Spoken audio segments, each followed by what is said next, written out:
The last thing Angie Dodge ever said to her mother was, "Not even in a blue moon." It was a June night in Idaho Falls, Idaho. They had argued a few days before, the kind of argument that happens when a daughter turns 18 and decides she is ready to live on her own. Carol Dodge had been nervous. About the apartment. About Angie being alone in a building she barely knew. But Angie came over that night to smooth things over. And before she left, Carol held her. Rocked her, actually, like she was small again. She said, "I'm so glad you're not mad at me anymore."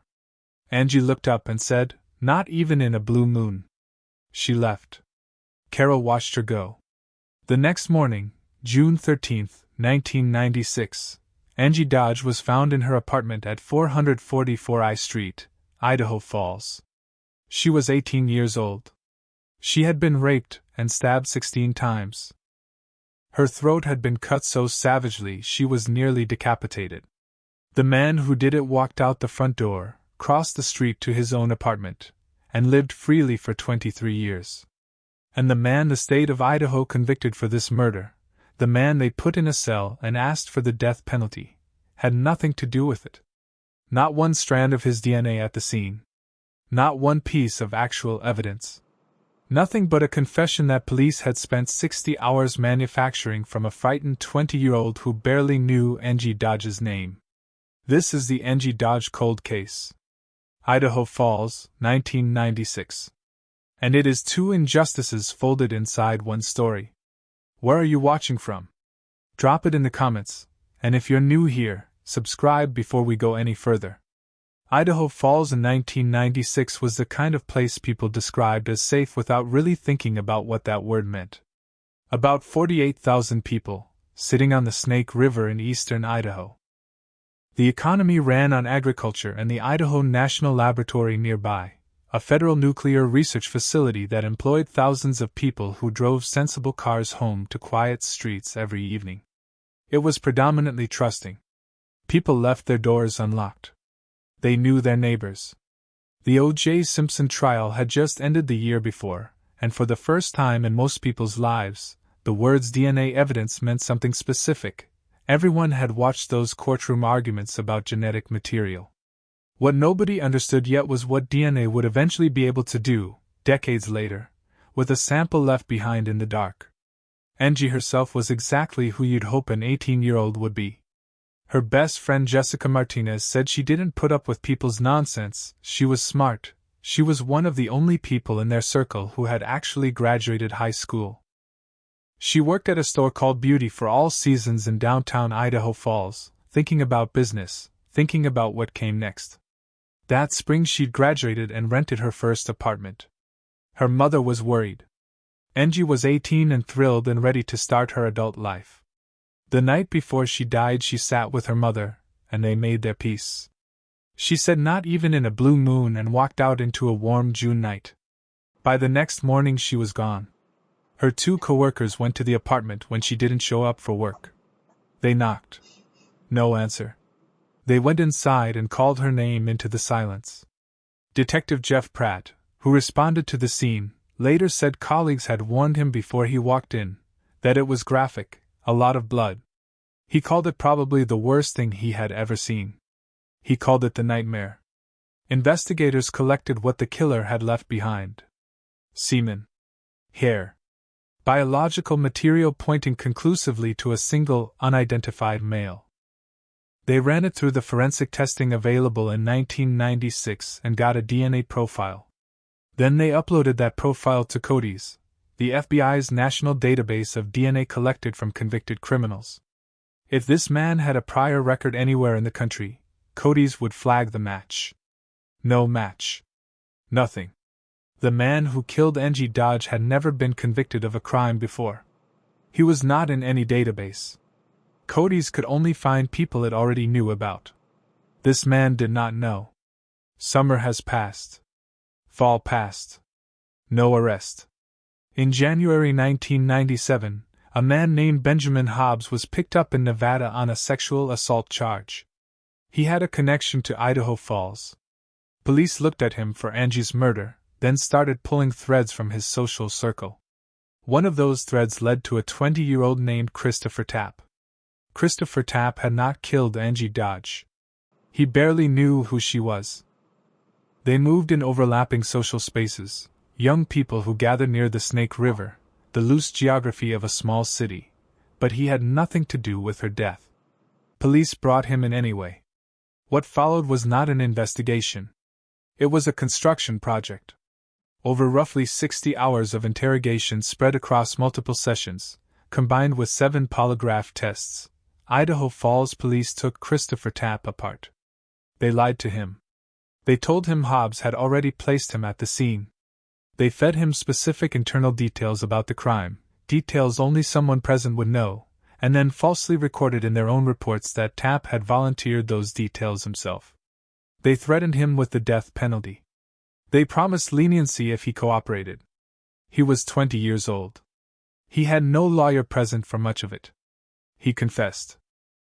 He confessed to a murder he had not committed, repeating back the details he had been given, describing a scene he had never seen. Here is the detail that is almost impossible to accept. 6 days after that confession, on January 17, 1997, the DNA results came back. The biological evidence from Angie's crime scene matched neither Tapp nor Hobbs. Either of them. The profile was conclusive. Tapp was excluded by science. They charged him anyway. May 1998, Christopher Tapp went to trial. The prosecution sought the death penalty. A witness claimed she'd heard him mention the crime at a party. She would later recant, saying she had also been pressured. The manufactured confession was the centerpiece of the case. The jury convicted him. 30 years to life. A 20-year-old who had not killed anyone was put in a cell. And the real killer packed his things, left Idaho Falls on August 2, 1996, just 7 weeks after murdering Angie, and relocated to Caldwell, Idaho. He married. He had a life. He had no criminal record and no reason to fear anything. Years accumulated. Carol Dodge spent the early ones believing the conviction. She had been told Tapp was guilty. The jury had confirmed it. She grieved her daughter through that belief. And then, more than a decade after the murder, she asked to see the interrogation tapes. What she watched changed her. She saw police hand specific details to a young man and celebrate when he repeated them back. She saw a confession being assembled piece by piece in real time. She sat with those tapes and understood what had actually happened inside that interrogation room. And she concluded, against everything she had been told, against the verdict, against the closure she thought she'd had, that Christopher Tapp had not killed her daughter. She then did something remarkable. She went to the prison. She met Christopher Tapp face to face, the man she had believed killed her child, and became one of the most persistent advocates for his release. She pushed for DNA retesting. She contacted the Idaho Innocence Project. She fought year after year for the man she had once wanted to see in prison. In 2016, another round of DNA testing confirmed what had always been true. Not one particle of Christopher Tapp's genetic material was anywhere at that crime scene. 20 years after his arrest, Tapp was released on a deal. Murder sentence converted to time served, rape conviction vacated. He walked out. He was not yet officially exonerated. He stepped into a world he hadn't been part of as a free man since he was 20. No job. No home. No insurance. No road map. The real killer was in Caldwell, Idaho, living a normal life. Then in April 2018, 1,000 miles away in Sacramento, California, investigators arrested the man known as the Golden State Killer, a serial murderer who had evaded capture for decades. They caught him using something the world had never seen used this way before.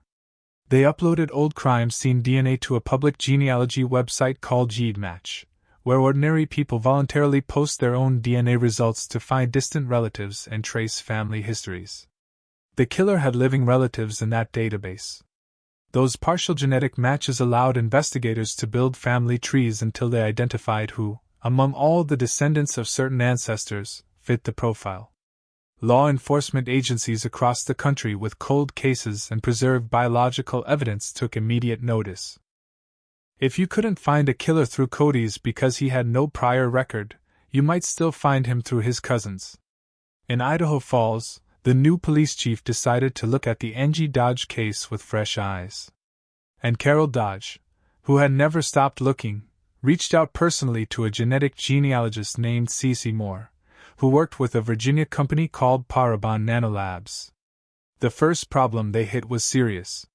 The semen sample from Angie's apartment was 22 years old and badly degraded. Moore later said that when her team received it, genetic genealogy had never been attempted on a criminal case with a sample in such poor condition. The DNA was there, enough to confirm a single male contributor back in 1996, but barely enough for what she was about to try. They extracted everything the sample would yield. Built the most complete genetic profile the material could support. Then uploaded it to GMatch. Here is what genetic genealogy actually does. Your DNA is not only yours. Half came from each of your parents, and traces of it are shared with every biological relative you have, cousins, second cousins, third cousins, in diminishing proportions the further out you go. If any of those relatives have posted their DNA to a genealogy database, the algorithm identifies them as partial matches. They are not the killer, but the overlap points toward a shared branch of the family tree. A genealogist then traces backward. Who are the common ancestors? Who descended from them? And among all those descendants, who is the right age, the right sex, and has the right geographic history? Moore built 3 separate family trees from the partial matches she found. All 3 eventually converged on the same couple, the great-grandparents of the unknown suspect. She identified 6 men as possible descendants. They were tracked down quietly. Discarded DNA, cigarette butts, items left in public, was collected and tested. One by one, they were eliminated. She uploaded the profile to a second database, Family Tree DNA, and found a more distant match she had not fully traced before. A man who connected all 3 genetic networks. But he had no obvious link to Idaho, and his surname did not appear directly in the genetic trail, because it was his stepfather's name, a name he had taken that created a gap between his biological ancestry and his paper identity. His name was Brian Leigh Dripps. Moore and investigators pulled records. Address records. Lease records. The paper archaeology of a quiet life. Brian Dripps had lived at 459 I Street, Idaho Falls, from April 3, 1996, to August 2, 1996. 459 I Street. Directly across the road from 444 I Street. Directly across from Angie Dodge's apartment. When he looked out his window, he saw her building. He had known she was there. He had watched. At some point in the early hours of June 13, 1996, he had walked across that street. 7 weeks later, he moved away. Investigators traveled to Caldwell in May 2019 and put Dripps under surveillance. 20 hours of watching a man live his ordinary life. And then they watched him lower his car window and flick a cigarette butt onto the pavement. They picked it up. Sent it to the lab. Full DNA match. The cigarette Dripps threw away on a Caldwell street in 2019 matched the biological evidence from Angie Dodge's apartment in 1996. When investigators confronted him with the evidence, Detective Pratt described the moment. Dripps went quiet. Slumped slightly. A couple of minutes of silence. Then he said, "I did it. I raped her, and apparently I killed her." He told them he had been drunk and high on cocaine. He said he hadn't meant to kill her. He had walked into her apartment, while she was alone, raped her, stabbed her 16 times, and nearly severed her head. May 15, 2019.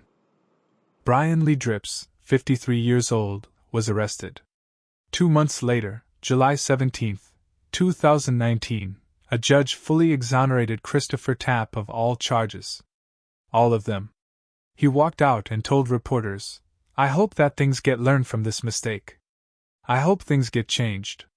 February 2021, Dripps pled guilty to rape and first-degree murder in Bonneville County Courthouse. Judge Joel Tingey said at sentencing, "It's impossible to quantify how much damage has been caused. It's chaos. It's chaos for a lifetime. Carol Dodge stood before the man who had taken her daughter. She was crying. She had waited 25 years for this moment, through the wrong conviction, through the fight to free a man she had once believed was guilty, through years of no answers and no name. She looked at Brian Dripps and she said, "My last words to her was I love you." I held her in my arms. Never again was I ever able to hold her again because of your actions, your evil actions, your selfish actions. And I can't forgive you. Ever. The Idaho Falls City Council settled with Christopher Tapp for $11.7 million. The mayor wrote him a letter and apologized. Tapp said no amount of money could give back the 20 years. He didn't disappear after that. He joined advocacy work, pushed for legislative change. The Idaho Wrongful Conviction Act, signed in March 2021, was shaped directly by his story. It provides compensation to people wrongfully incarcerated, $62,000 for every year in prison, $75,000 for every year on death row. He was building something with the years he had left. In August 2023, his wife Stacy was killed in a car accident. In November 2023, Christopher Tapp, 47 years old, went to a party in Las Vegas. He was involved in a fight. He suffered blunt force trauma to the head and died. The autopsy ruled homicide. Charges were filed against another man and later dismissed. Judge Tom Heavey, who had known Tapp through his advocacy work, said afterward, "She went through 20 years of hell with Chris being locked up, to seeing him get out and the joy of that. And now she's lost him again. Forever this time." Both of Tapp's tragedies trace back to the same night in 1996. Both trace back to a man who crossed the street with a knife and then lived freely while someone else paid. Greg Hampikian of the Idaho Innocence Project confirmed that the Angie Dodge case marked the first time genetic genealogy had been used to achieve an exoneration in American history. C.C. Moore presented it at the 30th International Symposium on Human Identification in 2019.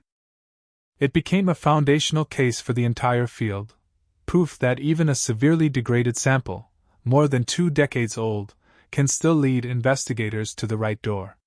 3 things to take from this, and they are specific, not generic advice but things that come directly from what happened here.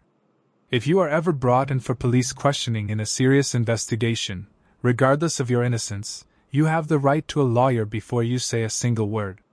Exercise it. Don't explain yourself. Don't cooperate your way through it. Ask for a lawyer and stop talking. Christopher Tapp's case is one of the most documented examples in American criminal history of what sustained, coercive interrogation without adequate legal protection can produce: a detailed, specific confession to a crime the confessor did not commit, built from details police supplied themselves. The Innocence Project has used this case specifically to advocate for mandatory recording of all custodial interrogations, so that what was done to Tapp, the feeding of information, the manufacturing of a timeline, leaves a record that cannot be quietly buried in official reports. That reform has not happened everywhere. Until it does, your protection is a lawyer in the room. Second, evidence preservation matters more than anyone realizes in the moment a crime is processed. The semen sample that broke this case in 2019 was barely usable. It was degraded, partial, and considered almost insufficient for what C.C. Moore was being asked to attempt. But it had been kept. Biological evidence that survives long enough gets a second chance when the science catches up to what the sample contains. Evidence destroyed in 1997 or 2003 or 2010 would have been gone forever. If you have a cold case in your family, or you know of one, the question of whether biological evidence has been preserved is worth asking directly. Third, voluntary DNA databases like GeneMatch and Family Tree DNA are now legitimate investigative tools, and companies like Parabon Nanolabs have proven they work.